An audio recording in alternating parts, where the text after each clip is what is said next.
చేశాను అట్లా ఏమీ లేదు. ఏమైనా గుండా చేశానా లేదు. ఎందుకు గుండా అనిపించుకున్నాను అంటే గుండాలకు గుండా అనిపించుకోవాలి. నేను మద్రాసులో ఉన్నప్పుడు 5 పిల్లలు చిన్న ఉండేవాడిని. అక్కడ మాంబలంలో పెద్ద రౌడీ అన్నవాడు ఒక కాలుకుంటి.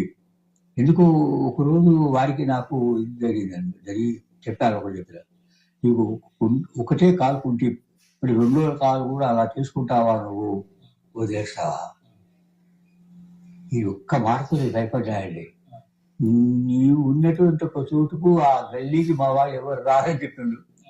20-30 మంది వారి శిష్యులు ఎవ్వరు ఆ గల్లీ, నేను ఈ సీట్లో ఉంటే ఆ సీట్కి వచ్చేవాడు కాదు. మరి ఏమన్నా గుండా విద్దేశానికి ఏం లేదు. మరి రౌడీ చేసేవాడు అంటే పెద్ద రౌడీగా అనేవాడు. ఎలా ఏం కావాలి ఇక్కడ అంతే.